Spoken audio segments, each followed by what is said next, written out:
ಪರಾ ಪ್ರಕೃತಿಗೆ ಸೇರಿದಂಥದ್ದು, ಶಾಶ್ವತ ಅಲ್ವಾ. ಮಮೆಯಾಂಶ ಜೀವಲೋಕ, ಜೀವಭೂತ ಸನಾತನ. ಸನಾತನ ಅರ್ಥ ಅಂದ್ರೇನೆ ಶಾಶ್ವತ ಇರೋಂಥದ್ದು.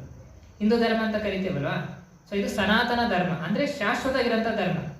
ಆತ್ಮ ದೃಷ್ಟಿಕೊಂಡಲ್ಲಿ ನಾನು ಸನಾತನ ಅಂದ್ರೆ ನಾನು ಶಾಶ್ವತ, ನಿತ್ಯ ನಿರಂತರ ಶಾಶ್ವತ. ಅದು ಕ್ಷಣಿಕ ಯಾವುದು ಶರೀರ. ಶರೀರ ನಾನು ಕರ್ಮಾನುಸಾರವಾಗಿ ಸಿಕ್ಕಿದೆ. ಈ ಜನ್ಮದಲ್ಲಿ ಈ ಶರೀರ, ಮತ್ತೊಂದು ಜನ್ಮಕ್ಕೆ ಮತ್ತೊಂದು ಶರೀರ ಅಲ್ವಾ. ಶರೀರ ಅದಕ್ಕೆ ಭಗವದ್ಗೀತೆಯಲ್ಲಿ ವಾಸಂಸಿ ಜೀರ್ಣನಿ ಯಥಾ ವಿಹಾಯ ಏನ್ ಹೇಳ್ತಾನೆ ಕೃಷ್ಣ ಭಗವಂತ, ನಾನು ಆತ್ಮ ಈ ಶರೀರವನ್ನು ಬಟ್ಟೆ ತರ ಧರಿಸ್ಕೊಂಡಿದ್ದೀನಿ.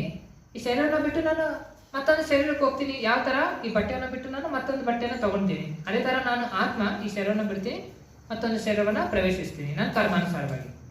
ಇದು ಅಂದ್ರೆ ನಾನು ಶರೀರ ಅಲ್ಲ, ಆತ್ಮ. ಸೊ ನಾನು ಶರೀರ ಅಲ್ಲ. ಸೊ ಶರೀರ ಅನ್ನೋದು ಯಂತ್ರ. ರೂಢಾನಿ ಮಾಯ. ಭಗವಂತ ಏನು ಹೇಳ್ತಾರೆ, ಯಂತ್ರ. ಯಂತ್ರ ಅಂದ್ರೆ ಏನು, ಮಿಷಿನ್. ಈ ಶರೀರ ಮಿಷಿನ್. ರೂಢಾನಿ ಮಾಯ. ಕ್ಷೇತ್ರ ಕ್ಷೇತ್ರಜ್ಞ ಭಗವದ್ಗೀತೆ ಇದೆ.